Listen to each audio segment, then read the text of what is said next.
Good morning, children. Hope all of you are fit and fine.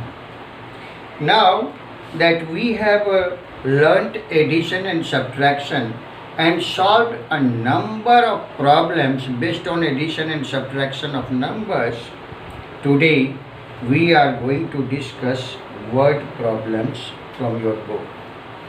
See, a major problem that students face with word problem is how to write the statement.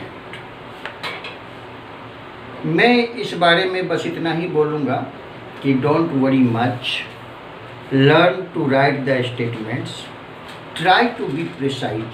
छोटा छोटा statement लिखिए।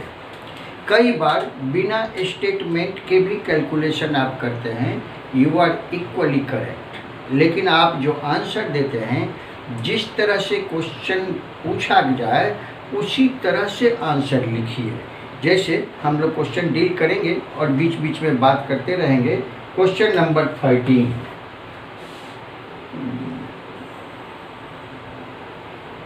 it says the population of a city consists of 1,000 lakh crore, 6 crore 32 lakh 41,682 males, 1,000 lakh crore, 5 crore 93 lakh 24,118 females, and 1 lakh 82,345 children. Find the total population of the city. कहीं कभी population mail, female और children से ही मिलकर बनता है, इसलिए इसमें तो लिखा है find the total population of the city. अगर ये वर्ड टोटल नहीं भी होता, हालांकि आई एम श्योर कि आपके दिमाग में आई होगी बात कि the result of addition is called sum और टोटल।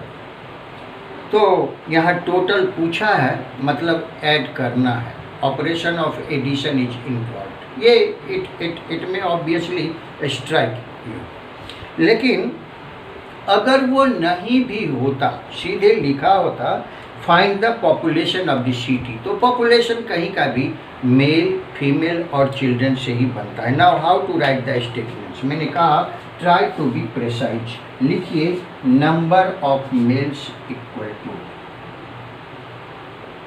Number of males. आप ये भी लिख सकते हैं number of males in the city,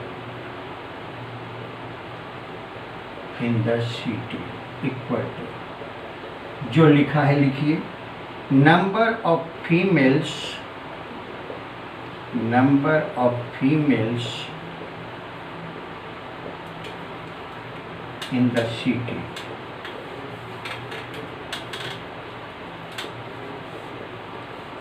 equal to number of children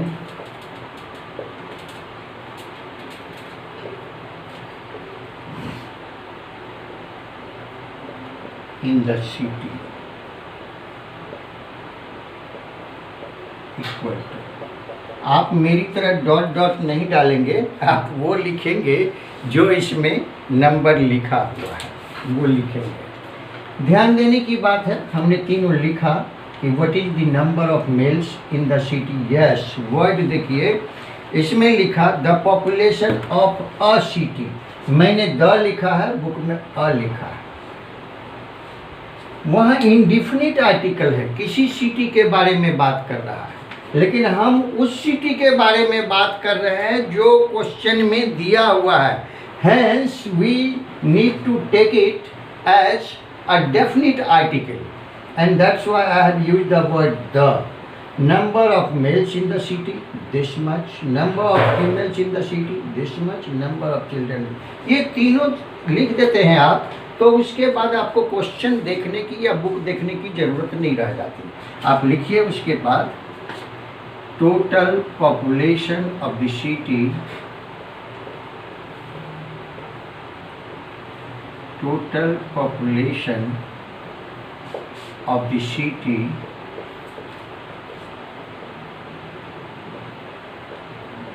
is equal to number of mails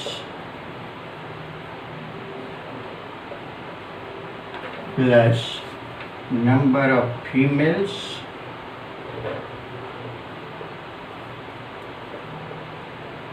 plus number of children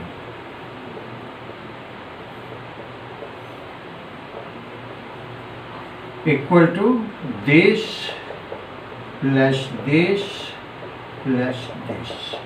आप ये जो तीनों नंबर लिखे, तीनों नंबर लिखिए। अब आप दो, आपके सामने दो उपाय, या तो आप यहीं पर रोज एंड कॉलम्स, नंबर बड़े बड़े हैं, करोड़ लाख की बात हो रही है, छोटा छोटा नंबर होता तो हम सीधा लिख करके लाइन में ही ऐड कर लेते, but it is not the case, number बड़े बड़े हैं। आप यहीं अरेंज कीजिए रोज एंड कॉलम्स में और उसको ऐड करके आंसर लिखिए कि the total population of the city is equal to this this this, answer दे दीजिए, दैट्स ऑल।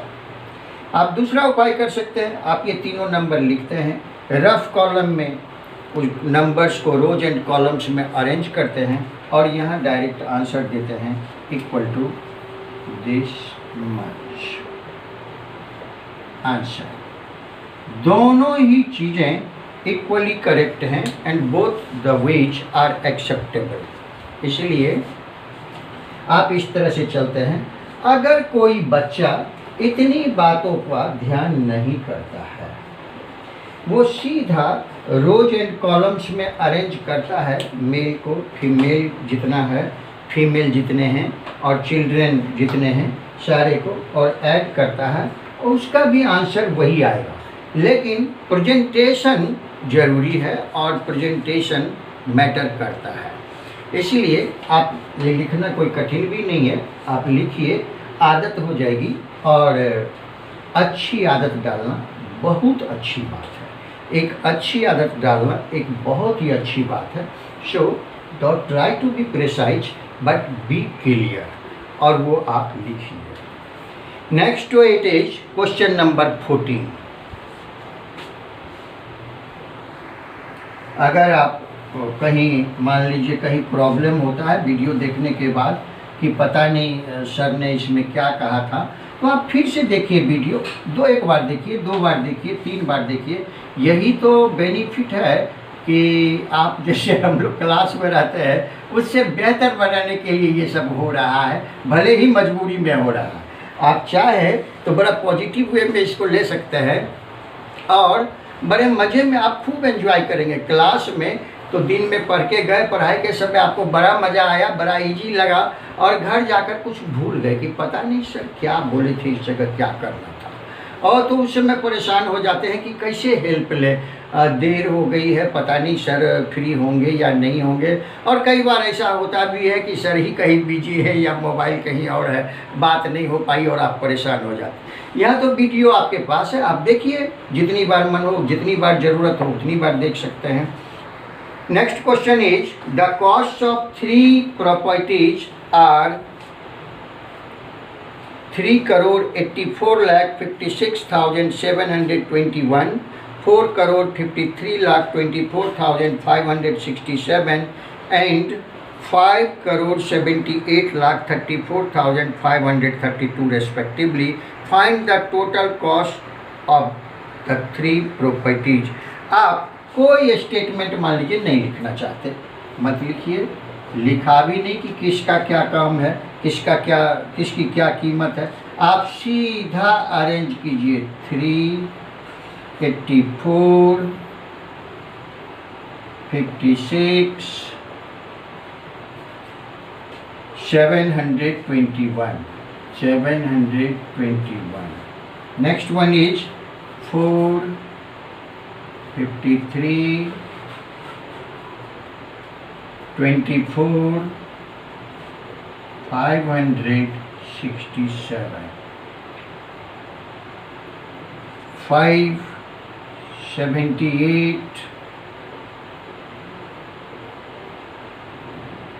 34, 532। प्लस का साइन दीजिए और ऐड कर दीजिए। मैं ऐड नहीं करूँगा क्योंकि आप इसको अच्छा से ऐड कर सकते हैं, आप जानते हैं, ये मुझको पता है। बस ध्यान यही रखेंगे कि ये कॉलम में एक के नीचे दूसरा होना चाहिए, ये इस तरह से रोज आपका बिल्कुल दुरुस्त इस तरह से होना चाहिए हॉरिजॉन्टल। ये अगर आप किसी के नीचे किसी को लिख देंगे तो गलत तो होगा ही, आपका प्रेजेंटेशन भी खराब होगा, and that won't be acceptable at all. मैं फिर वो एक्सेप्ट नहीं करूँगा, वो एक्सक्यूज नहीं होगा, इसलिए वो ध्यान दीजिए। और जब यहाँ आपका टोटल आ जाए तो देखिए क्वेश्चन लिखा है last sentence, find the total cost of the 3 properties. लिखिए total cost, the total cost of the 3 properties is equal to, और जो यहाँ आपका आया है total is equal to rupees this answer. Is that okay? Next question is, the government has allowed 1,000 lakh crore, 3 crore 84 lakh 32,104 rupees, rupees 5 crore 67 lakh 89,329, and rupees 7 crore 83 lakh 45,138 for the social welfare schemes of 3 backward districts. How much money was allotted all together? मेरा ख्याल है कि all together आप समझ रहे हैं कि कुल मिलाकर, और उसके लिए ऐड करना है। आप सीधा इस तरह से अरेंज कीजिए और आंसर दीजिए। Number 16, Aman, Raj and Kavita spent rupees this much and this much respectively in a year. How much money did they spend in all? आप डायरेक्ट इस तरह से अरेंज करके और फिर टोटल कर लीजिए और लिखिए। देखिए वर्ड कैसे आंसर लिखते हैं ये इम्पोर्टेंट है। जहाँ का बहुत जगह आप देखेंगे लास्ट में पूछता है हाउ मच, हाउ मेनी, बस उस जगह पर आप नंबर रिप्लेस कर दीजिए। जैसे क्वेश्चन नंबर 16 में बोल रहा हूँ, Aman, Raj and Kavita spent rupees 1,000 lakh crore, 3 crore 25 lakh 46,766। लिखिए Aman spent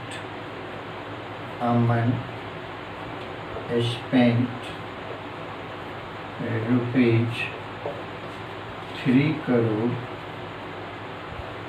25 lakh 46,786। Raj spent rupees 5 crore 78 lakh 91,234। Kavita spent rupees 7 crore 83 lakh 24,132। ये कैसे मालूम हुआ जब ये तीनों का दिया है और नाम अलग अलग लिखा ही नहीं है कि कौन कितना किया है? तो देखिए यहाँ वर्ड यूज किया है रेस्पेक्टिवली। ये है कि जो पहला नाम लिखा है उसके लिए ये पहला नंबर है 3 करोड़ 25 लाख 46,786। पहला नाम अमन का है। दूसरा नाम राज का है, उसके लिए दूसरा वाला नंबर है 5 करोड़ 78 लाख 91,234। और तीसरा नाम कविता का है, उसके लिए लिखा है तीसरा नंबर 7 करोड़ 83 लाख 24,132। ये रेस्पेक्टिवली का मतलब यही है। आगे पूछता how much money did they spend in all. आप तीनों को ऐड कर दीजिए, अरेंज कीजिए कॉलम और रोज में। 3 करोड़ 25 लाख 46,786 86, 5 crore 78,91,234, 7 crore 83,24,132 और ऐड कर दीजिए। That's all. देखिए इस सब में रुपीज लिख दीजिए। आपका आंसर में भी रुपीज लिखा आएगा, प्लस का साइन यहाँ दीजिए और ऐड कीजिए जो आएगा, और उसके बाद आप आंसर लिखिए। लिखा है कई जगह आप देखेंगे हाउ मच, हाउ मेनी, तो बस वही जो आंसर आएगा उसको रिप्लेस कीजिए, हाउ मच कीजिए, रुपीज इतना, this much they spent in all. That's all. Isn't it simple? Now let us see question number 17. The income tax collected from 4 firms in a year were 3,24,56,783, 8,32,45,132, rupees 2,13,23,485, and rupees 1,03,24,567. How much tax did they pay all together? All together मतलब कुल मिलाकर, तो कुल मिलाकर तो total करना है, तो टोटल कर दीजिए और जो आंसर आएगा लिख देंगे this much did they paid all together. बात खत्म। Now let us take up this question number 18. In 2015, 83,78,569 people visited a restaurant. However, in 2016, 8,46,374 less people visited that restaurant. How many people visited the restaurant in 2016? This is your question number 18. जब आप market गए थे तो आपके पास 20 रुपये थे पास में, और जब आप आए हैं लौट करके और तब पॉकेट से गिनते हैं तो 8 रुपया कम है उसमें, आपके पास कितना पैसा बचा है? कैसे पता करेंगे? 20 रुपया था जब आप मार्केट गए थे और अब गिन रहे हैं तो 8 रुपया कम है, तो कितना बचा है? 20, is it 20 minus 8, that is 12? और यही इस सवाल में लिखा है कि number of people who visited the restaurant in 2015 equal to 83,78,569। मैं लिख देता हूँ number 18।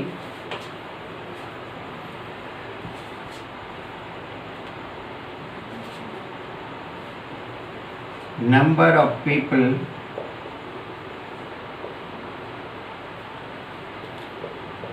visiting the restaurant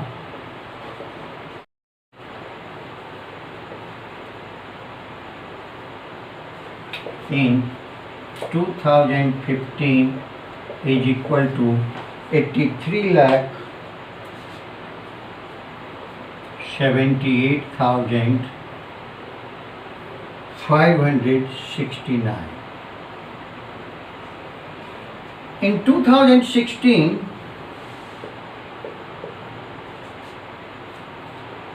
in 2016, 8,46,374 less people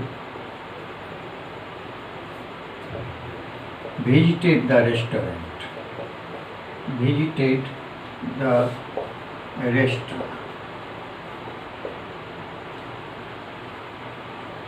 अब आप सब्ट्रैक्ट कर लीजिए, अरेंज कीजिए।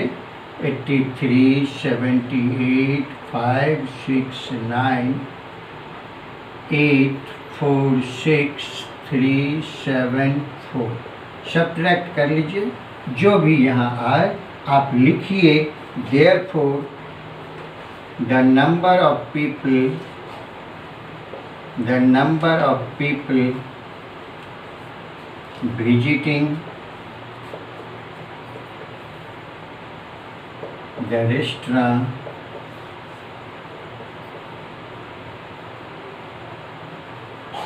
in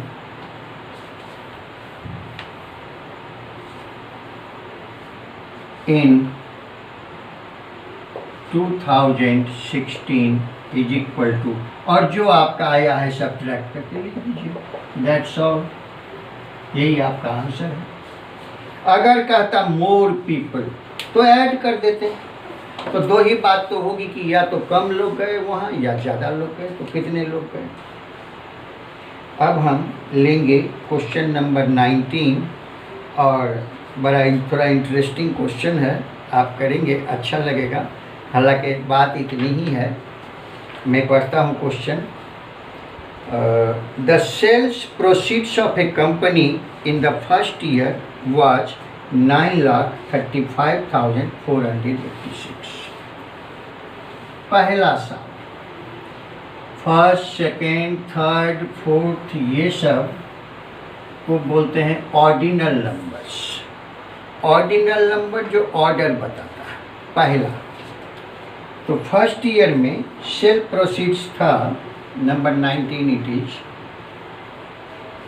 फर्स्ट ईयर में the sale proceeds in the first year, the sale proceeds मतलब बिक्री से जो आया पैसा, जो आमदनी हुई बिक्री से। The sales proceeds in the first year, in the first year, ये बिक्री से आया रुपया लिखा है 9,35,486, ये पहला साल आया। दूसरे साल में तीन बातें हो सकती, या तो उतना ही हो, या उससे ज़्यादा हो, या उससे कम हो। चलिए आगे लिखा, in the second year the sales proceeds increased by, increase मतलब बढ़ जाना, डिक्रीज मतलब घट जाना। हम लोग इंक्रीजिंग ऑर्डर डिक्रीजिंग ऑर्डर पर है, तो इंक्रीज्ड बाय 90,387, इतना रुपया बढ़ गया। कैसे निकालेंगे? आपके पास 10 रुपया था और अभी 3 रुपया बढ़ गया, तो कितना है आपके पास? 10 + 3 दैट इज 13। जोड़ते हैं तभी पता लगता कि कितना है। अभी बढ़ गया तो बढ़ के कुछ होगा, घट गया तो घट के कुछ होगा। तो यहाँ कह रहा है कि इंक्रीज्ड बाय मतलब बढ़ गया, तो लिखेंगे the sales proceeds in the second year, in the second year. अब आप उसमें ऐड कीजिए, इक्वल टू रुपीज 9,35,486 प्लस जो जितना बढ़ा है 90,387, 90,387 इतना रुपया बढ़ा। रुपीज का साइन दीजिए, जरूरी है। अगर आप ब्रैकेट में बंद कर देते दोनों नंबर को तो कोई बात नहीं थी, अगर बंद नहीं करते हैं तो दोनों जगह साइन देना जरूरी है।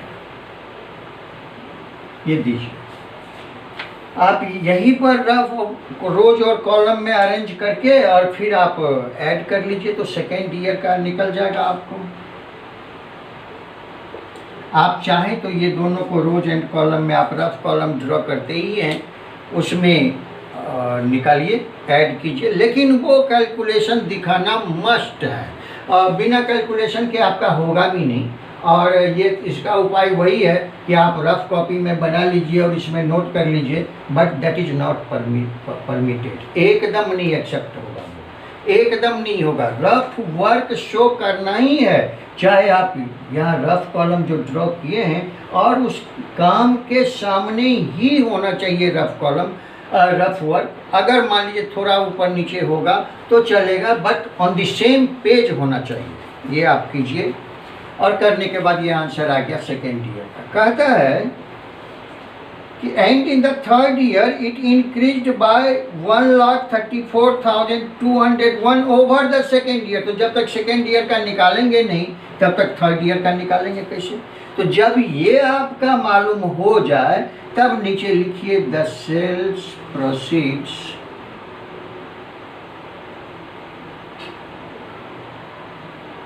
इन द थर्ड ईयर।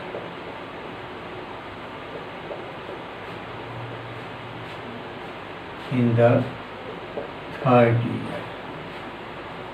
और फिर आप जो सेकेंड ईयर का था और प्लस जो बढ़ गया, जितना बढ़ गया वो निकालिए, आ जाएगा टोटल। वैसे ही आप ऐड करेंगे। तब आगे क्वेश्चन में पूछा है कि find the total sales proceeds of the company for the 3 years. ये 3 साल में कंपनी की कुल बिक्री कितनी हुई? तो पहले तो ये पहला साल की बिक्री है, ये दूसरे साल की बिक्री आएगी, ये तीसरे साल की बिक्री आएगी।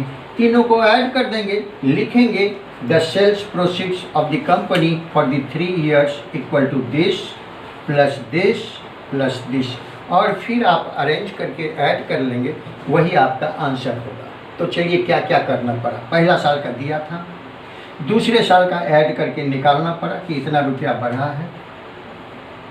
फिर दूसरे साल का जब पता हो गया तो वो लिखे, और उस दूसरे साल से कितना बढ़ा है तीसरे साल तो वो लिखे, उतना ऐड किए। ये दोनों को ऐड किए तो तीसरे साल का पता हुआ, और फिर ये तीनों को ऐड किए तो पता हो गया कि कहाँ से कहाँ तक। हमने डिस्कस किया क्वेश्चन नंबर 13 से 19 तक। अभी हमारे पास 7-8 क्वेश्चन और बाकी हैं।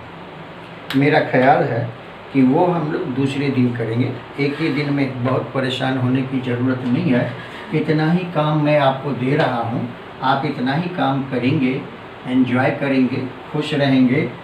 एडिशन, सब्ट्रैक्शन, यही सब तो सीखना है। Exercise 5A question number 13 to 19 is your homework. मेरा ख्याल है कि आप जब ये करेंगे और आपका आंसर सही आएगा तो आपके चेहरे पर अनायास ही एक मुस्कान आ जाएगी। And I want to see your smiling face. मैं यही चाहता हूँ, मेरी यही उम्मीद भी है।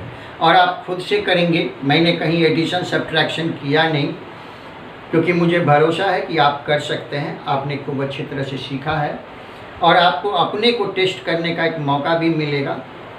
आंसर आपके बुक के एंड में दिया हुआ है। मैं कोशिश करूँगा, मैं इस क्वेश्चन का भी फ़ोटो भेज दूँगा और आंसर का भी फ़ोटो भेज दूँगा। आप मैच करेंगे, लेकिन मैच करेंगे करने के बाद। अब बिना किए मैच करेंगे भी क्या चीज़। तो आप मैच करेंगे और मिल जाए तो मेरी ओर से थैंक यू वेरी मच। अगर कहीं कोई प्रॉब्लम होता है, most welcome, give me a call. So I hope you are ready to take up the problems. All the best. Take care of yourself and your family members. Thank you very much.